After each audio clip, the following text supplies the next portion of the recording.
Bismillahirrahmanirrahim. Alhamdulillahirabbil alamin wassalatu wassalamu ala asyrafil anbiya'i wal mursalin sayyidina Muhammadin wa ala alihi wa sahbihi ajma'in amma ba'd. Alhamdulillah sore ini kita bisa melanjutkan kajian tasawuf irfani. Ini adalah pertemuan yang keempat dalam kajian ini. Pada pertemuan sebelumnya kita nyaris menuntaskan pembahasan atau pengantar untuk memasuki pembahasan tasawuf yang nantinya insya Allah pada sore hari ini kita bisa langsung melanjutkan pada kitab yang akan dibaca yaitu Fathur Rahman, Syarah Risalah Tauhid Syekh Arslan, yaitu sebuah syarah yang ditulis oleh Syekhul Islam Zakaria Al-Ansari radhiyallahu taala anhu.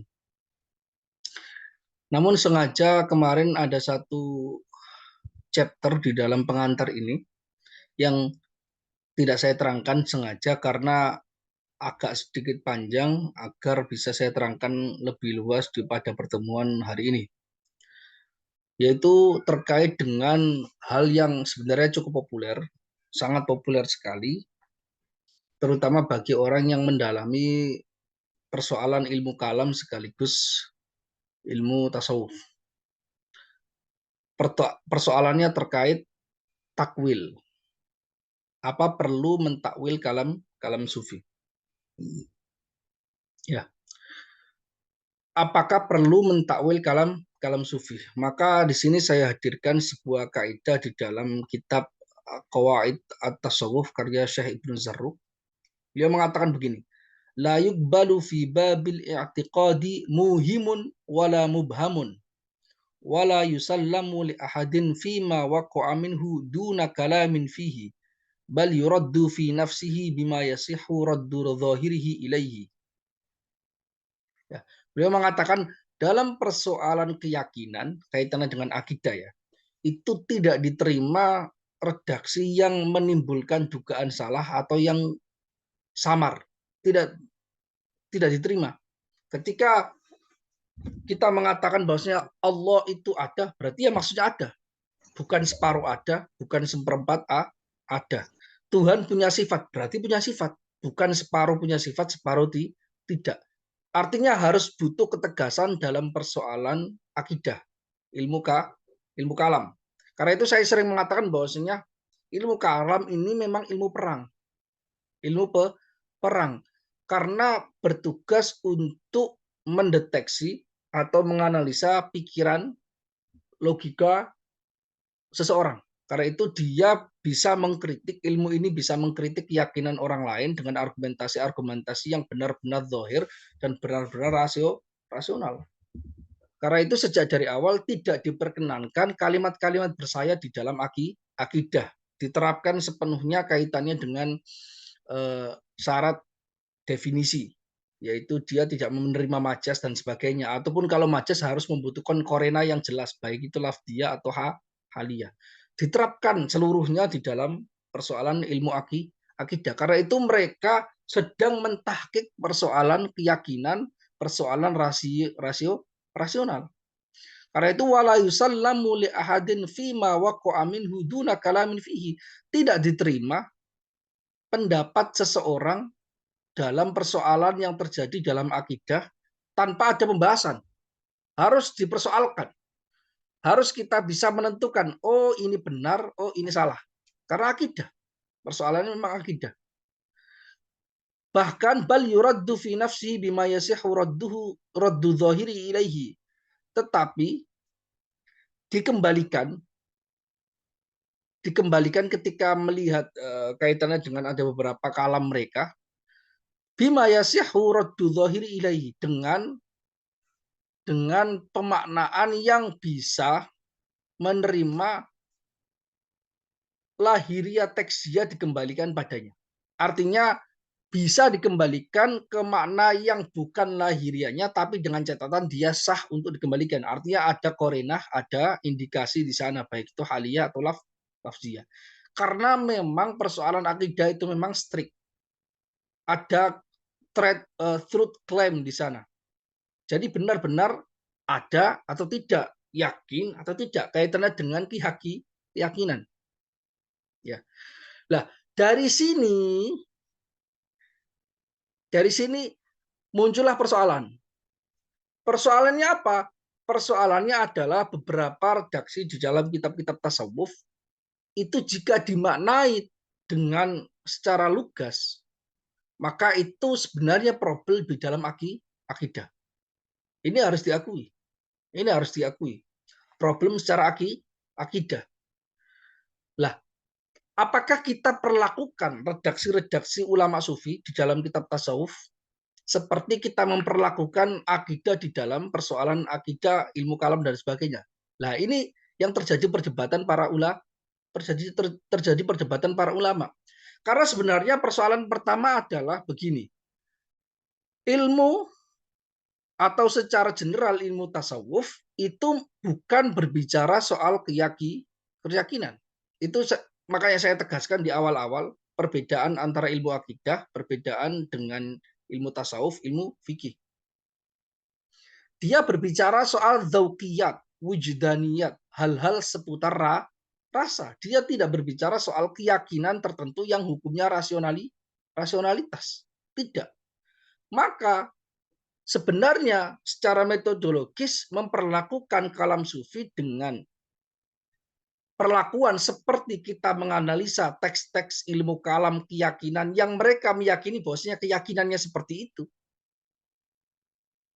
sebenarnya problem sejak dari metodologinya, karena sejak dari awal topik yang dibicarakan tasawuf itu bukan persoalan yang strict yang bisa diperlakukan strict seperti ilmu kalam, membicarakan soal cinta, membicarakan soal rindu, membicarakan soal rasa, membicarakan soal makom, keadaan, yang semuanya itu tidak ada bukti konkretnya dalam arti bukti yang bisa digunakan untuk apa? Untuk bisa didiskusikan dengan orang lain. Karena itu persoalan rasa. Orang yang merasakan. Orang yang merasakan. Seperti manisnya gula. Orang yang belum pernah merasakan gula atau ada penyakit di lidahnya, belum pernah merasakan gula, ketika kita terangkan bahwasanya gula itu manis, kita tidak akan bisa menerangkannya karena bukan persoalan yang bisa diterangkan. Beda dengan ketika kita memberikan argumentasi dia bahwasanya ada wujud yang disebut sebagai gula. Beda rasa soal wujud gula dengan rasa gula itu berbeda. Itu bisa diterangkan, kita buktikan, kita hadirkan barangnya melalui tajribah. Itu bisa. Tapi soal rasa, tajribahnya itu bukan tajribah zahir, tapi tajribah batin. Selama dia batinnya tidak pernah merasakannya, merasakan rindu, merasakan cinta, maka tidak bisa. Karena itu sering sekali dikatakan di dalam kitab-kitab mengatakan bahwasanya bahkan di dalam kitab ilmu mantik ya, bahkan di dalam kitab ilmu mantik bahwasanya al wujdaniyat itu hujjatun lin nadir la lil munazir. Ya Allah, Kak. Hujjatun lin nadir la lil munazir. Ya. Jadi persoalan-persoalan rasa itu adalah hujjah bagi orang yang merasakan, yang melihatnya, yang mengalaminya. Bukan orang yang sedang mendiskusikannya, orang di luar dia. Karena persoalannya di dalam hati. Persoalan makom dan sebagainya. Karena itu sering sekali para ulama mengatakan ini bukan persoalan akidah. Kamu tidak, misalnya ada orang muslim sepanjang hidupnya tidak percaya ada yang namanya makom cinta, makom rindu, makom kutub, makom abdal. Apakah itu membahayakan kaitannya dengan keyakinan dia sebagai seorang muslim? Tidak. Mendustakan seluruh kitab sufi pun nggak ada masalah karena sejatinya itu bukan persoalan akidah. Tidak membuat dia itu menjadi orang kafir. Tidak akan pernah karena persoalannya masalah akidah. Nah, kemudian ada pembahasan-pembahasan di dalam sufi itu yang lahiriahnya itu dia mustarok. Dia menjadi juga pembahasan di dalam persoalan ilmu akidah. Nah, ini yang dijadikan persoalan.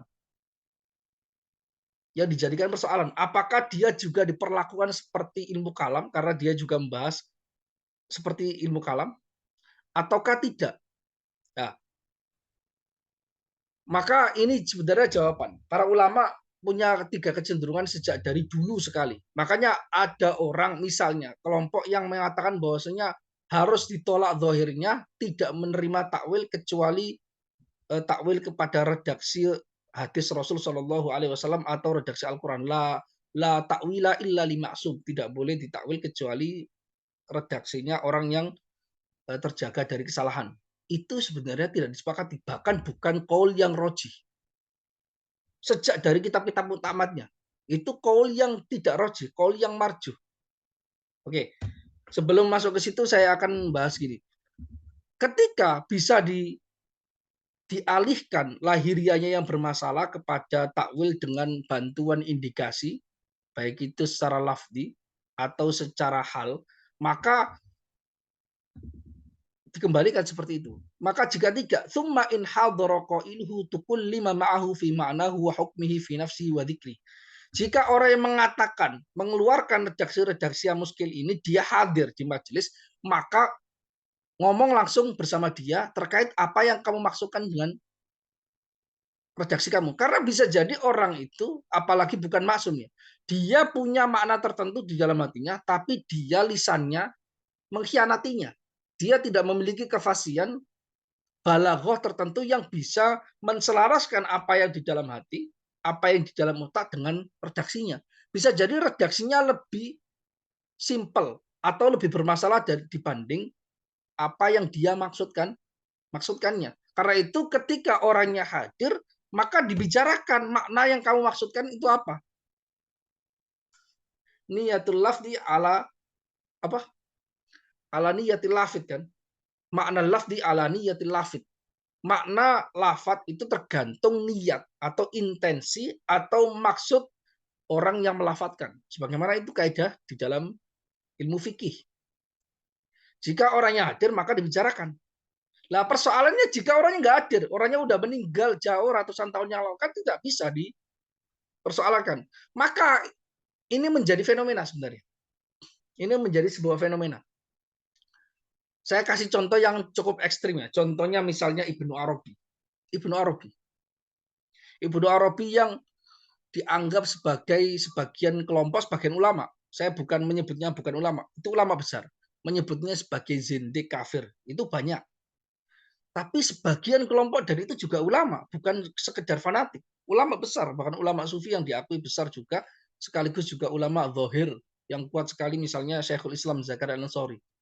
Itu meyakini bahwasanya Ibnu Arabi itu wali kutub. Jadi satu orang diperselisihkan antara dia makom tertinggi dalam agama dengan makom kufur, bukan makom, bahkan keluar dari agama Islam. Itu termasuk unik. Ibnu Arabi termasuk unik. Tidak ada kontroversi yang lebih besar daripada Ibnu Arabi. Ya, yang menariknya, kontroversi ini terjadi seluruhnya ketika Ibnu Arabi sudah meninggal. Ketika Ibnu Arabi hidup, maka tidak terjadi. Bahkan itu diakui oleh Ibnu Hajar al-Asqalani di dalam Syarah Fathul Bari. Beliau mengatakan, bahkan beliau itu termasuk orang yang mengkritik Ibnu Arabi, tidak meyakini bahwasanya Ibnu Arabi itu wali. Bahkan misalnya ini bisa antara zindik dan sebagainya, Ibnu Hajar al-Asqalani. Tapi beliau karena beliau itu insaf ya, objektif, mengatakan bahwasanya ulama di zaman beliau ketika Ibnu Arabi hidup dan ketika berjumpa langsung dengan Ibnu Arabi itu tidak ada yang mengkritik. Ibnu Hajar al-Asqalani itu bilang demikian. Lah, karena itu bisa jadi. Sebenarnya Ibnu Arabi misalnya itu punya makna tertentu. Makanya ketika dia hadir, orang yang di zaman itu langsung ketemu Ibnu Arabi secara langsung dan ngomong, itu nggak mengkritik. Karena paham diterangkan oleh Ibnu Arabi. Tapi ketika sudah wafat, tidak bisa dijelaskan secara langsung dan sebagainya, ini mulai muncul. Nah, jika dia orangnya hadir, maka bisa dibicarakan maknanya. Maka jika benar-benar, jika salah-salah gitu. Wa in udima, jika orangnya nggak ada, artinya dengan meninggal atau bagaimanapun, tu'wila bima yarudduhu li aslil haqqi in wafaqa aslan syar'iyan fi itlaqihi wa thabatat imamatu qaidihi. Jika orangnya tidak ada, maka ditakwil. Nah, ini berarti kaidah awalnya jika bertentangan dengan persoalan yang benar, yaitu kaitannya dengan akidah misalnya, itu kaidah pertama, jika orangnya tidak hadir maka ditakwil. Kaidah pertama.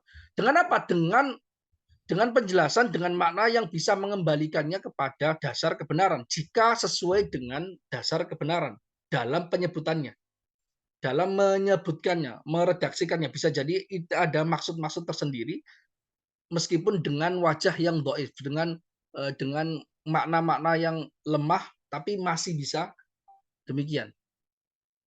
Karena itu ada sebuah makalahnya Ibnul Fawraq yang sangat terkenal.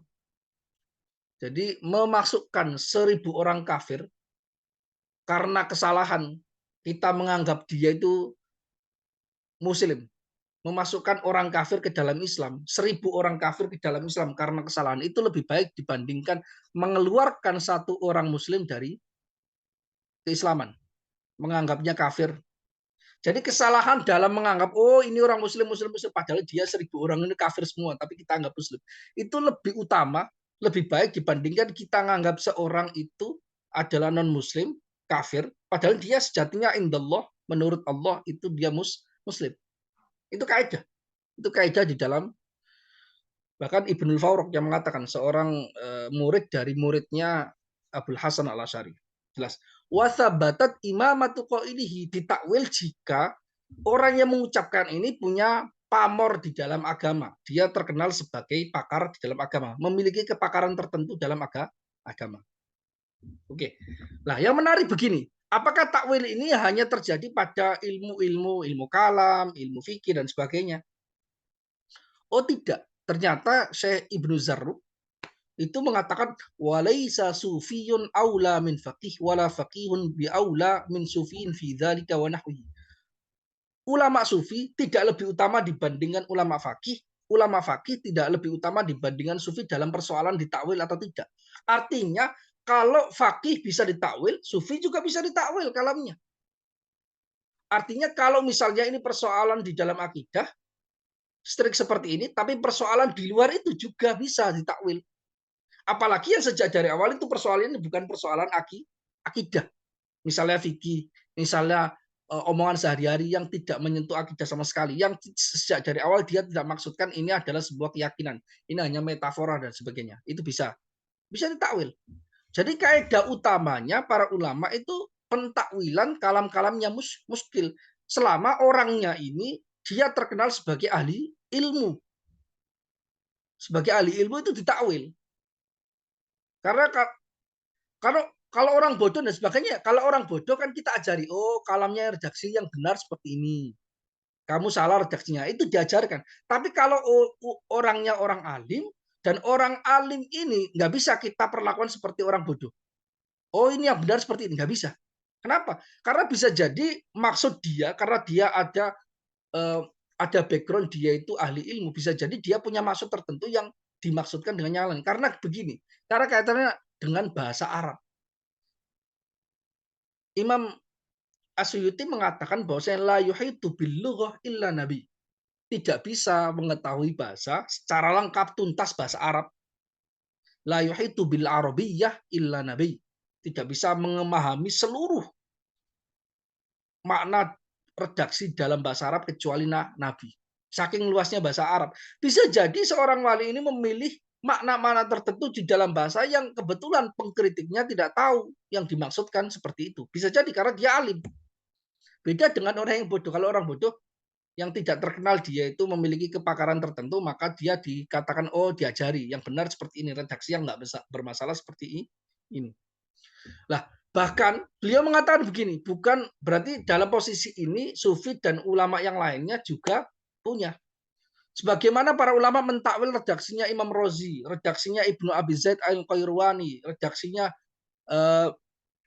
misalnya Abdul Hasan Al-Asy'ari dalam risalah Al-Zaghir atau apa ya, lupa, pokoknya ada beberapa redaksi yang agak bermasalah atau redaksi-redaksi yang lain di dalam masalah itu. Para ulama fikih juga demikian, ada takwil. Demikian juga sufi harusnya diperlakukan seperti itu. Ketika ada redaksi-redaksi yang bermasalah maka perlu ditakwil. Kemudian beliau mengatakan begini, bali sufi yurubbama kana adzar. Bahkan sufi bisa jadi lebih ada uzurnya. Mengapa? Lidhiqil ibarati fi ma'an maqasidihi. Karena redaksi sangat sempit untuk menggambarkan tujuan-tujuan sufi. Wa qasri ma takallama fihi ala naw'ihi wa rawmihi at-tahqiqa bi isyaratihi. Keterbatasan seseorang membahas dalam persoalan sejenis itu. Dan juga karena tujuan sufi itu tahqiq dengan isyarat, bukan tahqiq dengan ibarat. Karena itu Imam Ghazali itu mengatakan bahwasanya sufi itu ashabu ahwal. Yang dibicarakan sufi itu kaitannya dengan hal-hal yang abstrak. Rasa, keadaan, makom. Karena itu harusnya lebih uzur. Kenapa? Karena topiknya itu berbeda dengan topik strict di dalam ilmu akidah. Topiknya berbeda dibandingkan fikih yang membahas soal lahiriah amal. Yang dibahas oleh sufi pada umumnya itu persoalan rasa, persoalan hati yang hanya bisa diketahui oleh orang yang merasakan. Sufi itu hanya mengungkapnya dengan bahasa-bahasa isyarat. Seluruhnya bahasa isyarat. Sebenarnya seluruhnya bahasa isyarat. Karena nggak bisa didefinisikan. Coba bagaimana mendefinisikan persoalan rasa? Definisikan rasa manis. Nggak bisa, pasti dikatakan rasa manis itu seperti rasa ini. Tapi apakah rasa manis gula itu seperti rasanya pisang? Kan beda. Berbeda. Cuma sama-sama manis gitu aja. Tapi manisnya berbeda kan? Berbeda. Hanya diketahui oleh orang yang merasakan. Definisi tidak bisa mencakup. Karena itu bahasa memang tidak bisa mengcover seluruh hal yang eksis di dunia ini. Terkait dengan persoalan rasa nggak bisa diwakili bahasa. Karena itu orang yang sedang dimabuk cinta, dimabuk rindu, itu selalu bahasanya itu nggak to the point. Makhluk yaitu perempuan, yang dia itu lebih kuat dalam persoalan rasa dibandingkan laki-laki dalam persoalan ini. Selalu tidak to the point, ngomongnya itu bulat. Bagi kita itu kalau ingin mengungkapkan sesuatu, pengennya A tapi ngomongnya B. Pengennya C ternyata A. Bukan karena itu ditunjukkan, diberitahukan atau kita sedang ditunjukkan oleh Allah persoalan rasa memang tidak bisa to the point. Makhluk yang diberikan lebih soal rasa itu juga nggak bisa to the point. Itu sunatullah seperti itu. Termasuk dalam pembahasan ilmu tasawuf. Karena itu saya mengatakan ilmu kalam, ilmu lelaki, ilmu sufi itu ilmu perempuan. Ilmu yang berbicara soal hal yang sebenarnya itu merupakan concern dalam perempuan. Karena itu Allah itu menciptakan perempuan itu diantara hikmahnya demikian. Agar memberikan gambaran kepada orang-orang laki-laki ini yang nggak paham seperti ini, bahwasanya kalau orang rasanya lebih membicarakan soal rasa, tidak mungkin to the point. Tidak bisa to the point. Karena tidak ada bahasa yang mewakilinya. Tidak ada bahasa yang mewakilinya. Makanya digambarkan dalam puisi, digambarkan dalam sajak-sajak prosa dan sebagainya, ungkapan, metaforis dan sebagainya, hiperbolis dan sebagainya. Itu sebenarnya untuk mendekatkan diri, mengambil maknanya demikian. Ya kan ya? Lah, Al-Qur'an itu mukjizatnya demikian. Al-Qur'an itu ada redaksi-redaksi yang strict yang dia berbicara soal keyakinan, ada redaksi-redaksi yang tidak strict yang dia berbicara soal amalia perbuatan zahir yaitu fikih, juga ada yang berbicara soal hal-hal yang tidak bisa diomongkan dengan strict, yaitu persoalan rasa. Sumber dari ilmu tasawuf itu ya Quran sama hadis. Bagaimana sumber dari ilmu kalam, sumber dari ilmu fikih ya Quran dan hadis. Oke. Seperti itu ya, jelas. Fa in suwigha at-ta'wilu fi ahadihima lazima fil akhir. Jika diperbolehkan takwil dalam salah satunya yaitu antara fikih atau ilmu yang lain, maka harus juga boleh dalam persoalan yang lain. Artinya gini, beliau ingin mengatakan bahwasanya sufi juga memiliki uzur untuk ditakwil kalamnya. Kamu jangan punya tendensi yang buruk terhadap sufi ketika omongannya itu bermasalah, diukur dari sudut pandang zahir. Kamu tidak mau mentakwilnya, kamu mengatakan ini salah dan sebagainya. Sedangkan ketika ulama-ulama yang berbicara soal selain sufi ketika bermasalah redaksinya, itu kamu takwil. Ini namanya tidak konsekuen, tidak sesuai dengan metodologi yang benar. Gitu loh. Karena sama, bahkan sebenarnya uzurnya sufi itu lebih kuat dibandingkan uzurnya seorang ilmu kalam. Kalau ilmu kalam itu dalam persoalan yang strict, dalam persoalan rasional. Argumentasinya argumentasi rasional yang bisa diterapkan secara ketat. Beda dengan persoalan tasawuf. Tasawuf gak bisa diperlakukan ketat karena membicarakan soal rasa. Ya. Nah, Ini pendapat pertama yang dikuatkan oleh Syekh Ibnu Zarruq. Tapi sejujurnya secara objektif itu bukan ijma para ulama. Sebagian mengatakan tidak demikian. Artinya mohon maaf, sebagian ulama yang lain itu memang tidak demikian. Di antara yang paling populer zaman sekarang misalnya Syekh Said Foda dan juga madrasah-madrasah beliau. Madrasah beliau, murid-murid beliau di Indonesia atau di seluruh dunia, itu beliau memilih pendapat yang sebenarnya di dalam timbangan ilmu ilmu kalam bahkan atau ilmu tasawuf itu sebenarnya pendapat yang marjuh. Wa in qila la yuta'awwalu illa kalamul maksum. Ada pendapat yang mengatakan tidak bisa ditakwil, tidak perlu ditakwil kecuali redaksinya orang yang maksum, yaitu redaksi Al-Quran sama hadis saja. Selain itu nggak bisa ditakwil. Itu pendapat yang dipegang. Jadi munculnya beberapa hal yang dikritik terhadap Syekh Said Foda dan murid-muridnya beliau, dan juga terjadi pertempuran dalam persoalan ini karena beliau mengambil prinsip yang memang berbeda sejak dari awal. Yaitu beliau mengambil pendapat yang marjuh di dalam persoalan ini. Beliau hanya mau mentakwil kalamnya maksum, yaitu Nabi Shallallahu Alaihi Wasallam itu saja. Selain itu tidak mau mentakwil. Padahal ini sebenarnya sejujurnya itu bukan pendapat yang rojih. Ini pendapat yang marjuh dalam timbangan ilmu tasawuf, ilmu kalam itu sendiri. Kenapa? Fatawilul a'immati kalama mithlihim naqidun lahu. Jika dikatakan kaidah ini, dan itu pendapat yang kedua yang meskipun marjuh, maka jawabannya adalah fatawilul a'immah kalama mithlihim naqidun lahu. Banyak terjadi para ulama itu mentakwil kalam tokoh yang lain. Hal yang dilakukan oleh para ulama ini meruntuhkan kaidah la ta'awwal ila kalamul maksum. Tidak bisa ditakwil kecuali kalamnya Nabi Shallallahu Alaihi Wasallam. Ternyata prakteknya nggak demikian. Sebagaimana ulama Asy'ari mentakwil kalamnya Ar-Razi, dalam persoalan beberapa bab juga mentakwil kalamnya Al-Ghazali, dalam beberapa bab yang ketika diukur secara strict itu bermasalah di dalam ilmu akidah. Demikian juga harusnya juga diperlakukan juga kepada ilmu tasawuf, ilmu tasawuf terutama Ibnu Arabi dan sebagainya memiliki kecenderungan demikian. Nanti akan saya berikan kita membaca mulai itu yang agak lumayan ya. Auhiya mardudatun alaihi, ya, itu pendapat kedua yang la ta'awwal illa kalamul.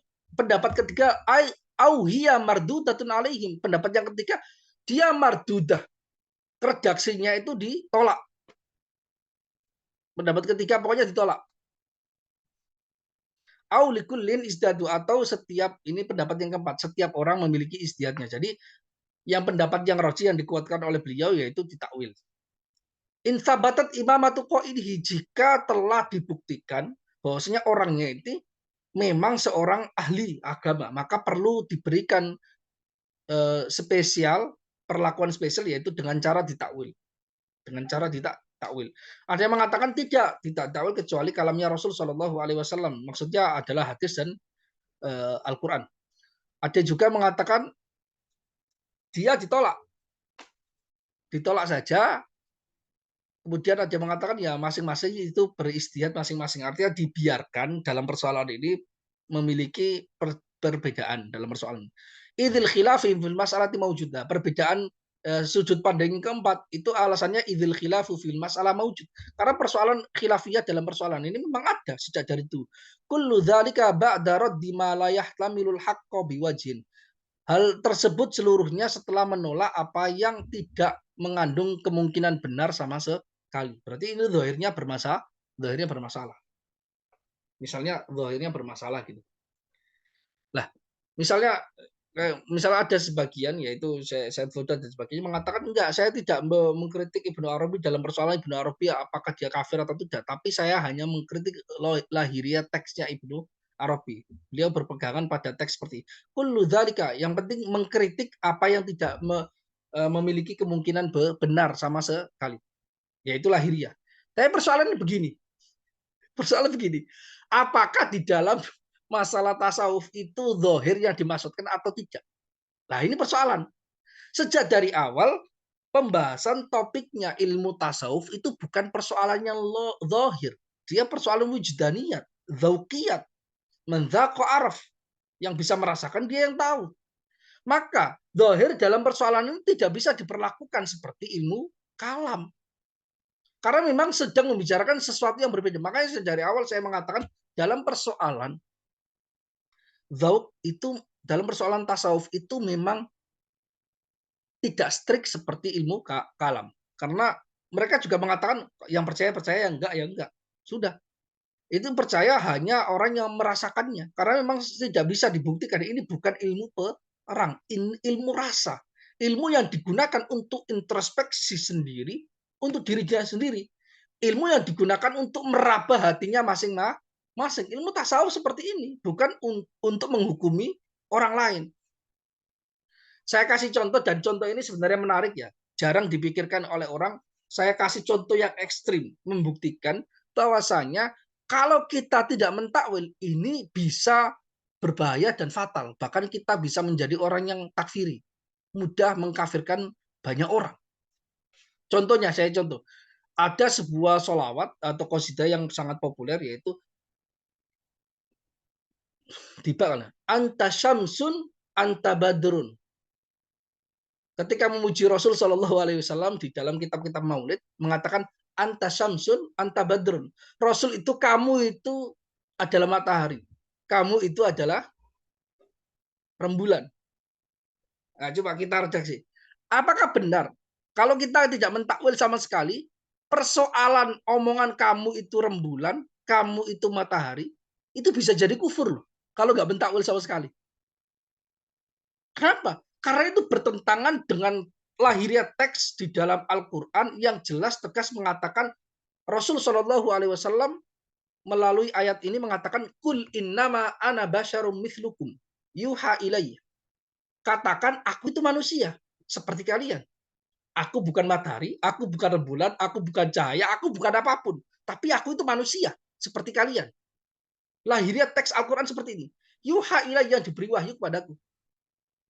Berarti kalau kita tidak mentakwil sama sekali, kita mengatakan Rasul itu rembulan, Rasul itu matahari, itu bisa kafir loh. Lah Ustaz, nggak begitu. Maksudnya kan engkau seperti rembulan, engkau seperti matahari. Tapi kan redaksinya nggak ada. Anta Samsun, kamu matahari. Anta Badrun, kamu rembulan. Oh, itu ada huruf kaf yang dihapuskan. Itu namanya, misalnya itu namanya majas apa namanya, tasbih baligh. Tasbih baligh di dalam ilmu balaghah, tasbih baligh. Ya, nggak disebutkan wajah tasbihnya apa, juga nggak disebutkan huruf tasbihnya. Itu tasbih baligh. Ya, itu kan bisa dibawa kepada tasbih baligh. Nah, tasbih baligh itu takwil. Mentasbih, kita menentukan itu sebagai tasbih baligh. Itu prosesnya setelah kita mentakwil. Kita tahu maknanya, kemudian ada redaksi yang melenceng dari kaidah yang zahir, kemudian kita arahkan itu sebagai tasbih baligh. Jadi sebenarnya sejak dari awal justru yang sesuai dengan ilmu itu mentakwil. Kenapa? Karena ada namanya majas. Karena yang ada yang namanya tasbih. Itu banyak sekali. Ya. Jadi persoalan mengatakan bahwasanya wahai Rasul, engkau itu rembulan, engkau matahari, bisa jadi takfir. Bisa jadi kafir menurut orang yang strict mengatakan bahwasanya tidak ada takwil sama sekali. Ini kan dikatakan oleh orang, bukan oleh Nabi. Anta samsun anta badrun. Karena redaksi Nabi, kul innama ana basyarum mithlukum yuha ilai.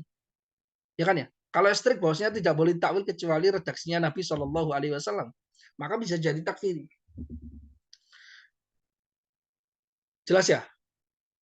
Coba saya angkat lagi sedikit, lebih ekstrim lagi.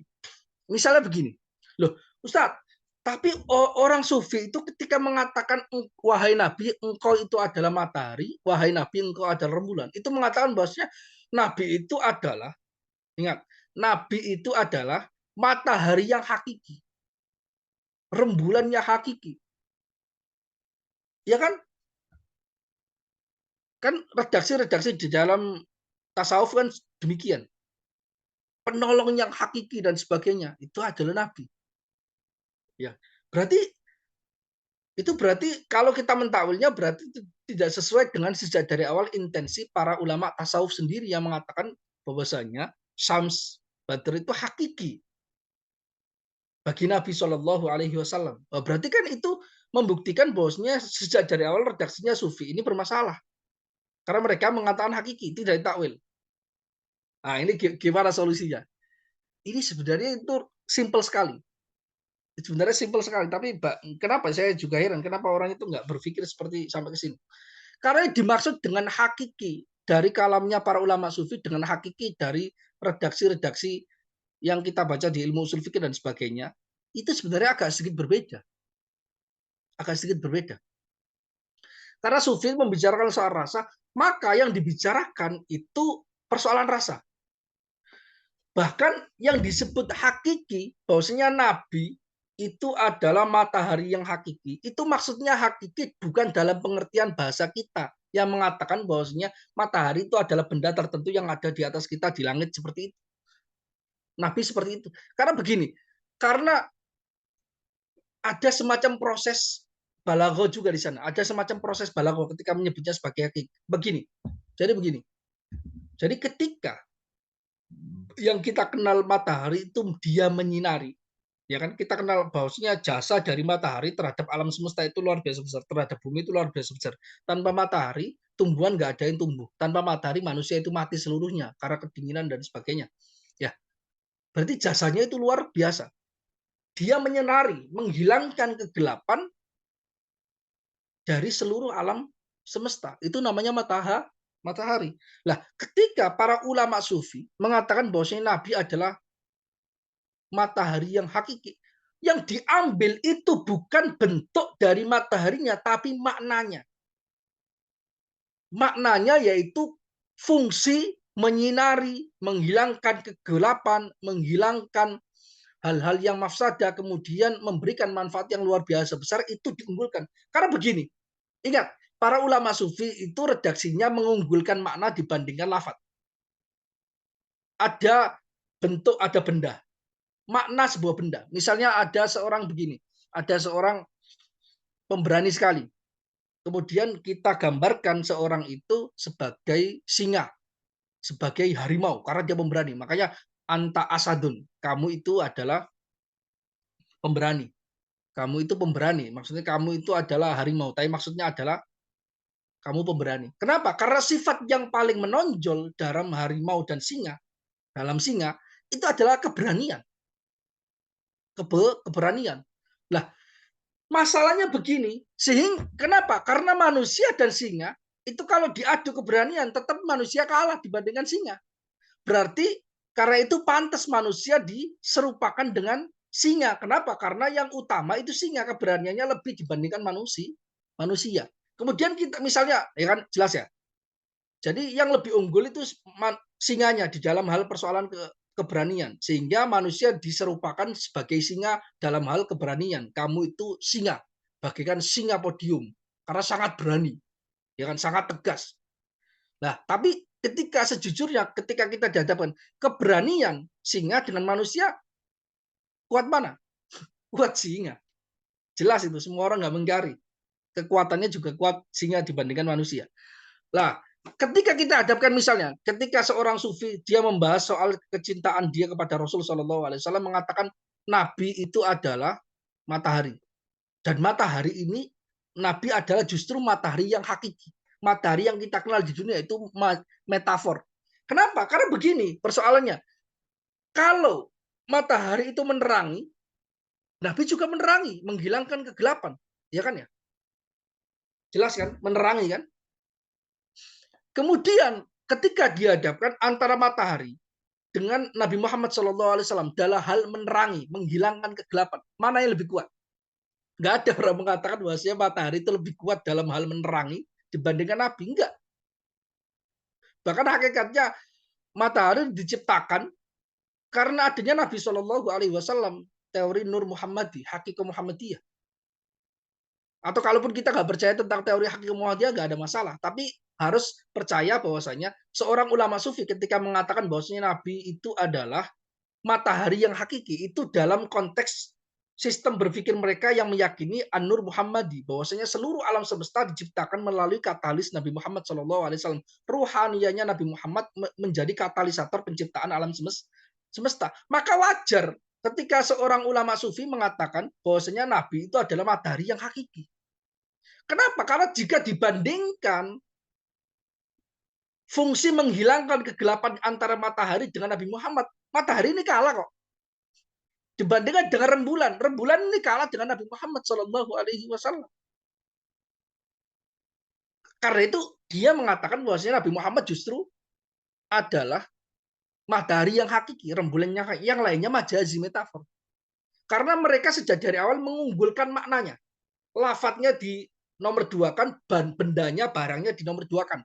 Itu karakter cara berpikir ulama sufi, dan itu sebenarnya karena mereka terbiasa membahas hal-hal persoalan itu, membahas soal alam akhirat, membahas soal persoalan alam barzah, alam amr, yang mana alam akhirat disebutkan oleh Imam Al-Ghazali di dalam kitab Jawahirul Quran mengatakan alam akhirat dengan alam dunia itu berkebalikan. Makanya dunia disebut sebagai darul hurur, tempat tipuan.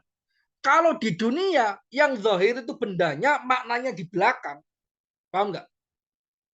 Manusianya terus maknanya di belakang, sifatnya di belakang, yang tampak itu fisiknya, maknanya itu di belakang. Tapi di akhirat dibalik oleh Allah Subhanahu wa taala. Makanya ada hadis yang itu redaksinya bermasalah tapi itu benar. Innallaha la yanzuru ila ajsamikum wala ila suwarikum, walakin yanzuru ila qulubikum. Allah tidak melihat fisik kamu, Allah tidak melihat bentukmu, tapi Allah melihat hatimu. Makna yang ada di dalam manusia, rohnya yang dilihat. Maka di alam akhirat itu dibalik. Yang di luar front line-nya itu justru roh. Paham nggak? Fisiknya di belakang karena sudah diganti fisiknya. Yauma tubaddalul ardul ghaira, yauma tubaddalu ghairal ardi. Ya kan? Diganti, fisiknya diganti. Karena itu diserupakan. Jadi di dalam akhirat itu karena seperti itu diserupakan. Maka cara berpikirnya para ulama sufi juga seperti itu. Selalu mengunggulkan makna-makna didahulukan, kemudian barangnya, lafadznya dibelakangkan. Karena itu mereka wajar mengatakan bahwasanya Nabi itu adalah matahari yang hakiki.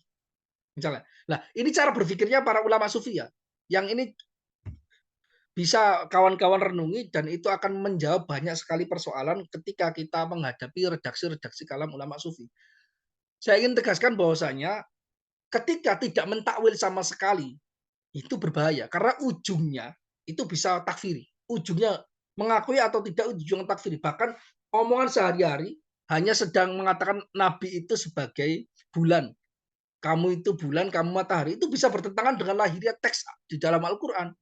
Yaitu, Qul innama ana basyarum mithlukum. Dan itu kufur. Karena bertentangan secara sahih dengan makna dari Al-Quran. Bahwasanya orang mengatakan, seluruhnya mengatakan Nabi itu adalah seorang manusia yang diberi wahyu, bukan manusia biasa, tapi manusia yang diberi wahyu. Persoalannya Nabi itu bukan aja fisik, tapi lebih kuatnya itu rohnya, roh Muhammadi, An-Nur Muhammad. Karena itu yang jadi persoalan.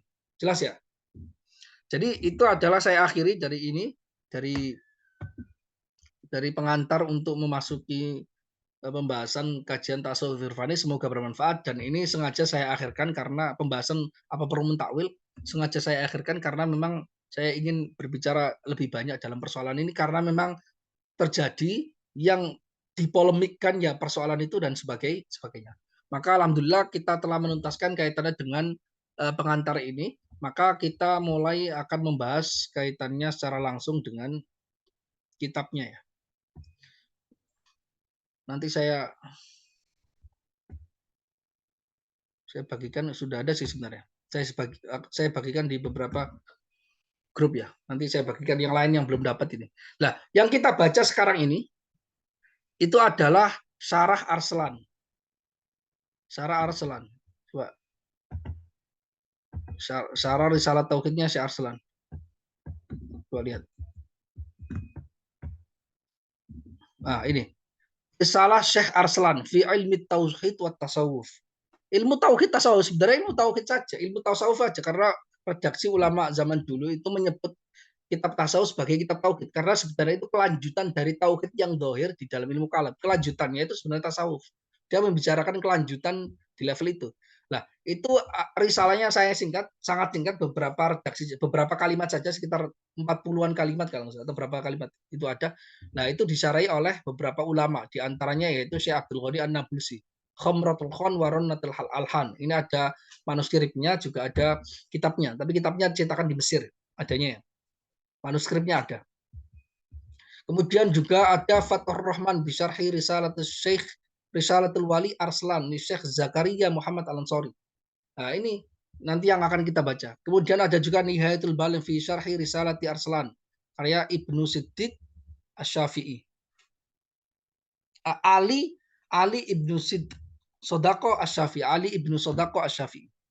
Kemudian juga ada syarah yang lain yaitu Syekh Ali Ibnu Alwan Al-Hamawi. Ya kan? Tapi yang kita baca adalah syarahnya Syekh Zakaria Al-Ansori, ringkas saja. Kita akan menyebutkan bagaimana makna dari redaksi-redaksi ini. Dan ingat ya, ketika saya memilih ini ya saya tahu bahwasanya ini adalah salah satu kitab yang luar biasa dan yang menarik, ini disarai oleh Syekhul Islam Zakaria Al-Ansori. Orang yang tidak akan bisa meragukan bahwa beliau itu sangat fakih sekali. Bahkan ulama-ulama mutaakhirin Syafi'iyah, Ibnu Hajar Al-Haytami, Samsuddin Ar-Ramli, Syihabuddin Ar-Ramli, itu semua muncul dari beliau. Beliau muridnya Ibnu Hajar Al-Asqalani. Ya kan? Muncul semuanya dari beliau. Muncul semuanya dari beliau. Jadi yang membangkitkan keilmuan fikih di generasi akhir yaitu abad ke-9 Hijriyah itu ya Syekhul Islam Zakaria Al-Ansori. Makanya disebut sebagai Syekhul Islam. Nah, menariknya beliau mengapresiasi kitab ini, Risalah Tauhidnya Syekh Arslan, kemudian bahkan memberikan syarahnya. Karena Syekh Arslan ini masyhur sekali, orang Damaskus, meninggal Damaskus, wali besar, dia hidup di zaman perang salib. Kemudian beliau meninggal di zaman perang salib itu. Sangat terkenal sekali dan mohon maaf, salah satu maksudnya madrasah Syekh Said juga mengatakan bahasanya Risalah Tauhid Syekh Arslan itu isinya wahdatul wujud dengan pemaknaan yang batil. Artinya beliau itu menganggap bahwa Syekh Arslan itu kalamnya kalam batil minimal. Atau bukan ulama lah. Itu bukan ulama, bukan sufi yang benar. Tapi ternyata disarai oleh Syekhul Islam Zakaria Al-Ansori radhiyallahu taala anhu. Ini perbedaan pendapat, kita harus akui. Kita tidak menutup-nutupi karena memang demikian. Ya, tapi ini yang menarik karena Syekhul Islam Zakaria Al-Ansori disebut sebagai Syekhul Islam karena beliau itu memiliki kepakaran dalam banyak bidang. Dan ini punya karya sekaligus itu diakui. Beliau ahli fikih, ahli tajwid, ahli hadis, ahli tafsir, semuanya punya karya dalam bidang itu. Bahkan beliau juga ahli tasawuf. Karena beliau punya syarah risalah Al-Qusairiyah juga. Risalah Al-Qusairiyah, ada syarahnya beliau, juga ada syarah ini juga. Beliau banyak. Kitab Balaghah juga punya, kitab Nahwu juga punya syarah semua. Dari itu dipelajari seluruhnya. Kitab Kalam juga ada, syarahnya Tawaliul Anwar juga ada, ilmu tauhid ada, banyak sekali, keilmuannya lengkap. Nah, persoalannya ketika dibandingkan orang yang pakar ilmu kalam tapi tidak pakar dalam ilmu tasawuf, membicarakan soal tasawuf, itu kan sebenarnya kan problem sebenarnya. Karena yang kita bicarakan ternyata apresiasi dari ulama yang lebih alim dalam persoalan tasawuf itu lebih baik dibandingkan orang yang tidak terkenal atau kelompok yang tidak terkenal sebagai kelompok yang mendalami tasawuf, tidak memiliki karya di bidang itu juga. Hanya memiliki karya di bidang ilmu kalam. Ingin memperlakukan metodologi ilmu kalam dalam persoalan ilmu tasawuf. Ini persoalan yang secara metodologi bermasalah sebenarnya. Menurut saya pribadi, kalau nggak sepakat tidak ada masalah sih sebenarnya. Tapi memang itu yang dilakukan oleh para ulama kita sejak zaman dulu. Jadi yang saya pilih itu adalah justru pendapat mayoritas yang dilakukan oleh ulama-ulama besar bagaimana memperlakukan kalam-kalam sufi ini dengan tepat. Bagaimana memahaminya. Bahkan banyak indikasi-indikasi yang saya baca juga. Saya bukan menghindari bacaan kritikan terhadap Ibnu Arabi dan sebagainya. Enggak, saya baca justru. Saya hatam bukunya. Buku-buku kritik terhadap Ibnu Arabi dari madrasah beliau itu saya hatam. Bahkan karya beliau juga saya hatam. Saya baca 3 karya beliau itu saya baca. Tadi ada beberapa menurut saya salah paham dan sebagainya. Oke, tapi ala kulli hal itu adalah motif zaman dulu, tapi kenapa pemilihan ini penting. Tapi ingin saya katakan di sini nanti akan terbuka makna-makna dari redaksi beliau. Syekh Arslan ini meninggal 18 tahun sebelum Ibnu Arabi lahir. Artinya apa? Beliau tidak dipengaruhi oleh Ibnu Arabi.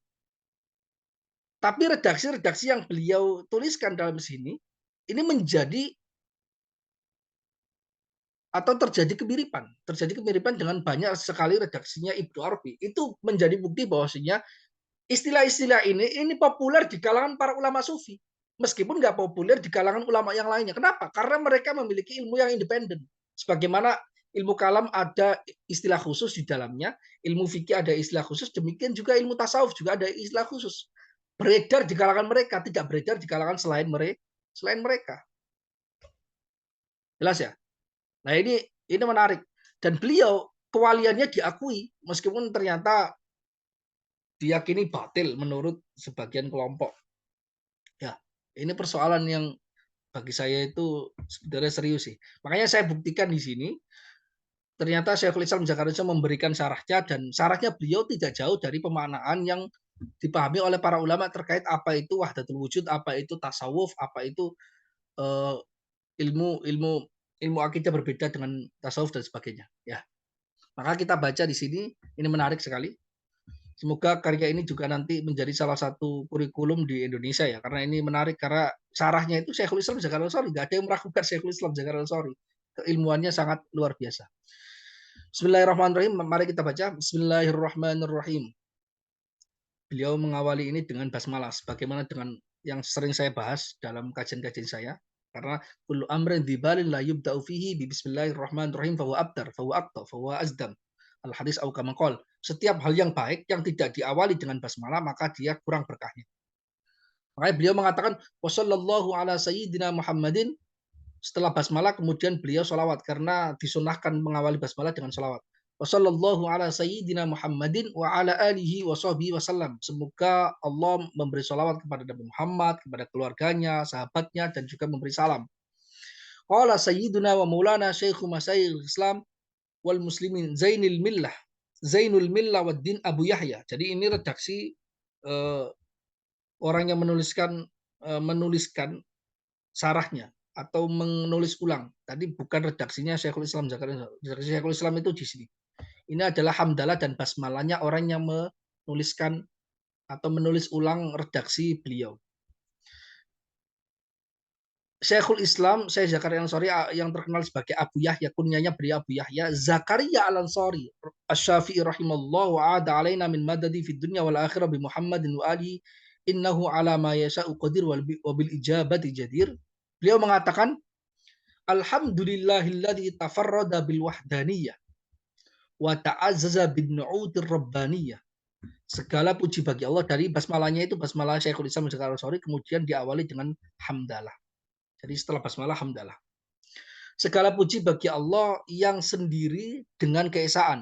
Wa ta'azzaza bin nu'utir rabbaniyah. Dan menyendiri dengan sifat-sifat ketuhanan. Jadi tidak ada bandingannya sifat Allah dengan sifat makhluk manapun. Wassalatu wassalamu ala nabi wa sahbihi wa ala alihi wa hizbihi. Semoga salawat dan salam tercurahkan kepada Nabi Muhammad dan para sahabatnya dan juga tercurahkan kepada para keluarga dan kelompok beliau sallallahu alaihi wasallam yaitu orang mukmin yang bertakwa. Wa ba'du, adapun selanjutnya fa inna ilmat tauhid min asyrafil ulum. Ya, sesungguhnya ilmu tauhid termasuk di antara ilmu yang paling utama. Loh, disebut sebagai ilmu tauhid padahal ini ilmu kalam.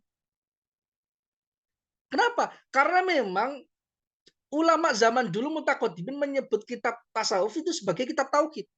Kenapa? Karena dia kelanjutan dari tauhid yang dohir. Tauhid dohir itu awalnya kemudian dilanjutkan untuk meningkat ke level. Karena argumentasi ilmu kalam itu untuk mengamankan makom yang disebut sebagai ilmu yakin. Tapi ilmu tasawuf itu meningkatkan ilmu yakin menjadi ainul yakin, menjadi hakul yakin. Ilmu yakin secara rasional, pembuktian Allah itu ada. Tapi apa menyaksikan Allah, apa merasakan Allah, apa syuhud terhadap Allah itu persoalan yang lain. Itu persoalan yang dibahas di dalam ilmu tasawuf. Karena itu para ulama mutaqaddimin sering menyebut ilmu tasawuf sebagai ilmu tauhid karena sebenarnya itu kelanjutan dari ilmu tauhid. Setelah kita belajar mantap di dalam ilmu teologi, jangan berhenti di situ. Hati kamu keras. Kenapa? Karena kamu hanya sampai ke ilmu yakin.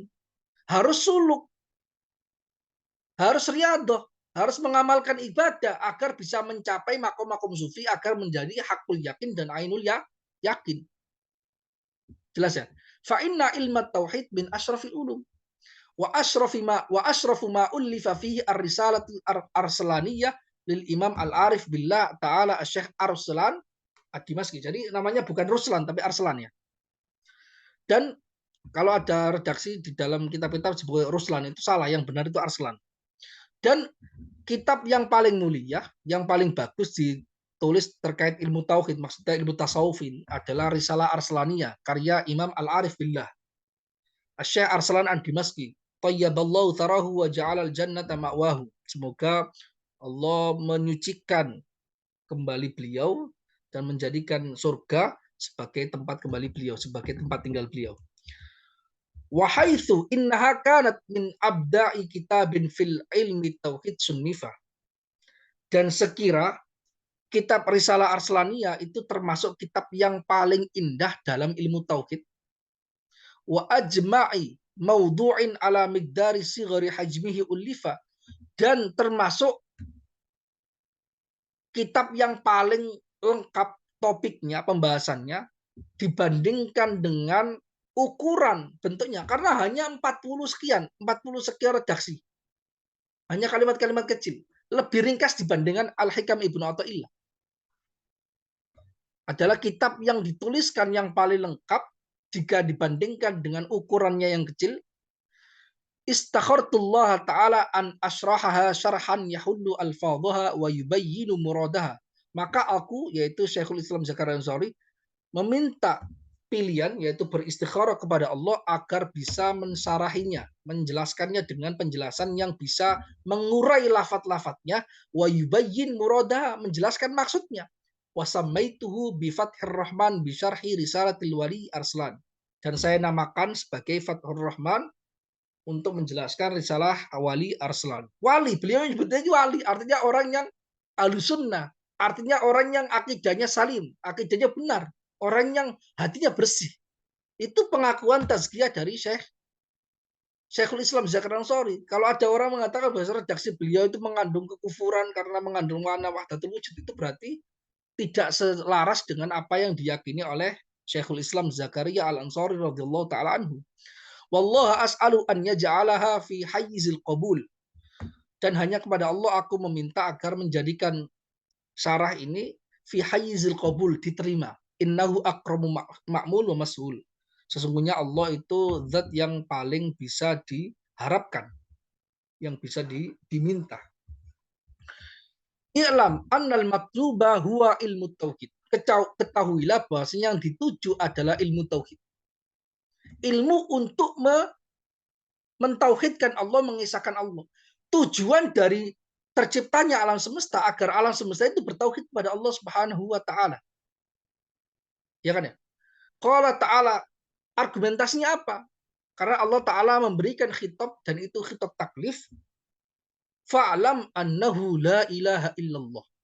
Maka ketahuilah, ingat, ini penting ya, kata-kata fa'lam, ketahuilah. Berarti ada perintah pertama. Kedua, harus mengetahui, harus belajar, harus berilmu. Makanya itu disebut sebagai ilmu tauhid, harus ilmu. Ketahuilah, jadikan ilmu bahwasanya Allah itu tiada Tuhan selain Allah, bahwasanya tiada Tuhan selain Allah. Jadi bukan hanya diyakini seperti yang dikatakan oleh orang barat, faith itu berbeda dengan knowledge dan sebagainya, itu hanya keyakinan yang tanpa dasar. Enggak. Di dalam Al-Qur'an fa'lam, ketahuilah dengan ilmu. Artinya buktikan, kalau ilmu kan ada argumentasinya. Buktikan secara ilmu. Kalau di levelnya ilmu ma'rifah, ilmu yakin, maka argumentasi rasional, argumentasi zahir yang sangat kuat. Tapi nanti di level di mana kita mengetahui tauhid itu di levelnya meningkat, itu namanya ainul yakin, hakul yakin, itu berbeda. Ilmunya berbeda. Nah, ketika Allah mengatakan fa'lam annahu la ilaha illallah, maka ketahuilah bahwa tiada Tuhan selain Allah, wa huwa mustalzim lintifa'i syirki. Maka ketika Allah memerintahkan mengetahui bahwasanya tiada Tuhan selain Allah, maka itu implikasinya menafikan atau ternafikannya kesyirikan. Redaksi di dalam Al-Quran fa'lam annahu la ilaha illallah itu implikasinya syirik itu musnah. Jadi ketika kita bertauhid, otomatis kita menafikan si syirik. Nggak bisa kita mengatakan orang ini bertauhid uluhi saja, tidak bertauhid rububi, atau rububi saja tidak bertauhid uluhiyah, sebagaimana itu keyakinannya orang Wahabi. Jadi tauhid dibagi-bagi. Tauhid dibagi-bagi. Kalau dibagi bukan tauhid namanya, sejak dari awal diesakan. Kalau kita meyakini bahwasanya orang ini bertauhid, orang ini muslim, orang ini beriman, maka tidak mungkin kita mentasawurkan dia itu syirik. Karena ketika satu detik dia syirik, maka dia itu tidak bertauhid, keluar dari tauhid. Ketika dia kembali lagi tauhid, maka tidak ada syirik, karena dia tauhid dan syirik itu bertentangan sejak dari awal. Ketika itu Allah Subhanahu wa taala memerintahkan ketahuilah bahwasanya tiada Tuhan selain Allah, maka itu implikasinya syirik tidak ada. Lah, jelas ya? Jelas. Kemudian di dalam ulama sufi, syirik itu ada dua macam. Wasyirkun naw'an. Itu diakui oleh Syekhul Islam Zakaria Ansari, seorang ahli fikih juga, ahli tasawuf. Syirik itu ada dua macam. Pertama, zahirun jali, wa qad dzakarahu ma'aksamihi al-Imamul Ghazali wa ghairuhu. Ada zahir yang nampak. Syirik yang zahir yang nampak. Pembahasan terkait syirik yang zahir, yang nampak jelas, itu telah dijelaskan bersama jenis-jenisnya, telah disebutkan oleh Imam Al-Ghazali dan ulama selain Imam Al-Ghazali dalam kitab-kitab ilmu tauhid. Al-Iqtisad fil I'tiqad. Kitab tauhid itu membicarakan soal apakah syirik, yang bagaimana kita mentauhidkan Allah Subhanahu wa taala, kaitannya dengan supaya tidak syirik. Itu ada di dalam kitab tauhid, di dalam kitab ilmu kalam, Iqtisad fil I'tiqad, dan kitab-kitab yang lainnya. Tawali'ul Anwar, Al-Maqasid, Al-Mawaqif, dan sebagainya. Jelas ya? Nah, ini bukan sedang dibahas. Syirik di dalam kitab tasawuf yang dibahas itu bukan yang syirik yang zahir, yang jali. Itu diserahkan di ilmu yang lain, karena kita memfokuskan di pembahasan selanjutnya. Wa batinun khafi. Syirik yang kedua yaitu syirik yang batin, yang samar, yang tidak nampak. Apa syirik yang batin? Nah, syirik zahir yang jali bisa mengeluarkan seseorang dari agama Islam. Dia menjadi orang musyrik. Namun syirik yang batin khafi tidak mengeluarkan seseorang dari agama Islam. Tapi dia hanya mengeluarkan dia dari kesempurnaan iman. Derajatnya turun. Level keimanan dia sebagai muslim yang biasa saja, bukan muslim yang level tinggi. Keimanannya tinggi yang bukan wali, bukan tingkatan-tingkatan yang tinggi di dalam agama, belum merasakan halawatan iman, belum merasakan nikmat manisnya iman, karena masih ada syirik khafi di dalam dirinya. Apa itu syirik yang batin, yang samar? Yaitu wahuwa mastaulat alaihin nufus, yaitu adalah sebuah syirik yang terkandung pada jiwa, yang dikuasai oleh dia, yang direngkuh oleh jiwa, ruh. Berupa apa? Minal akwan. Alam semesta yang masuk di dalam hati, kita pikirkan, kita fokuskan, itu adalah syirik khafi. Karena harusnya yang ada dalam hati kita itu hanya Allah, bukan selain Allah. Fahajabat biha antalaqil madadi min alimil ghaib. Ketika alam semesta, alam itu ada pada jiwa, ada pada ruh, maka dia itu bisa menghijab seseorang dari talakil madad, menerima bantuan, menerima rahmat, menerima madad yang spesial min alamil ghaib, dari ghaib, yaitu dari Allah Subhanahu wa taala, dari mendapatkan ilmu laduni, dari terbuka hijabnya, dari futuh, dari kasaf, dan sebagainya. Karena kenapa? Karena hatinya masih mengandung kesyirikan. Karena hatinya tidak mengesahkan Allah, hanya ada Allah pada hatinya, tapi juga selain Allah ada makhluk, ada keluarganya, ada yang dicintainya, ada idolnya, ada harta bendanya. Itu yang membuat kita tidak mengesahkan Allah di hati kita. Itu yang dimaksud dalam redaksi Al-Quran, afamanit takhoda ilahahu hawahu. Apakah orang yang menjadikan Tuhannya itu hawa nafsunya? Hawa nafsunya itu alam semesta. Kaitannya dengan keinginan, kelezatan duniawi, pangkat, jabatan, dan sebagainya. Itu dijadikan seperti Tuhan. Bukan hanya tidak diesakan. Tuhan tidak diesakan di hatinya. Ada Tuhan yang nomor satu, yang lainnya itu ada juga. Tapi justru dibalik. Yang utama dunia, Tuhan di bawahnya.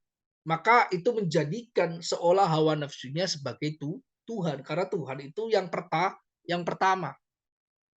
Fasorat syirkan khofian, ketika ada hal lain selain Allah di hati seseorang, maka dia menjadi syirik yang khofi, yang samar.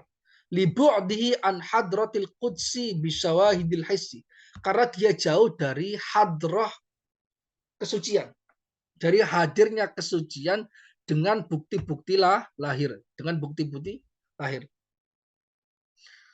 Nah, pembicaraan terkait syirik khofi, pembicaraan terkait bagaimana memahami level-level makom, ahwal di dalam ilmu tasawuf, itu yang nantinya akan dibahas oleh Syekh Arslan di dalam kitab ini.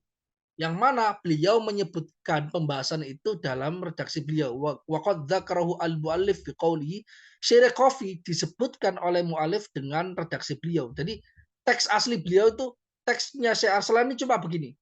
Kulluka syirkun khofi wala yabinu laka tauhiduka illa idza kharajta anka fakullama akhlasta yukshaf laka annahu hu la anta. Nah, ini redaksi kalam yang pertama dan kalam yang kedua beliau. Kalau lahirianya seluruh kamu itu syirik khofi. Tidaklah jelas tauhidmu kecuali ketika kamu keluar dari dirimu. Kapanpun kamu tulus mengesahkan, maka akan disingkap bahwasanya dia adalah dia, bukan kamu. Nah, itu redaksinya itu, makanya itu beberapa saya baca itu komentarnya beberapa murid Syekh Said Fuda itu menyatakan ini wahdatul wujud jelas ini. Ini wahdatul wujud jelas sekali, dan ini makna batil, dan ini orangnya minimal orang fasik lah, minimal orang fasik. Tapi ternyata disarai oleh Syekhul Islam Zakaria Ansori, ternyata maknanya nggak demikian. Karena dibicarakan oleh seorang sufi itu sebenarnya makna yang dalam, makna yang dirasakan di dalam hati, yang tidak bisa ada gambaran gambaran zahir yang bisa diungkapkan kecuali hanya pendekatan-pendekatan. Maka dijelaskan oleh Syekhul Islam Zakaria Ansori di sini dengan jelas bagaimana cara memahaminya. Nanti akan kita jelaskan pada pertemuan berikutnya. Jadi alhamdulillah, insya Allah pada pertemuan berikutnya kita mulai membaca dan menjelaskan redaksi-redaksi beliau secara langsung. Terima kasih, semoga bermanfaat. Saya pikir tidak perlu ada pertanyaan ya, karena sudah jam segini. Semoga kawan-kawan bisa persiapan untuk berbuka puasa, semoga bermanfaat. Dan nanti rekaman yang pertemuan ketiga belum saya upload. Nanti saya upload sekaligus nanti juga pertemuan yang keempat ini saya upload. Terima kasih, semoga bermanfaat. Wallahul muwaffiq ila aqwamit thoriq. Wassalamualaikum warahmatullahi wabarakatuh. Waalaikumsalam warahmatullahi wabarakatuh.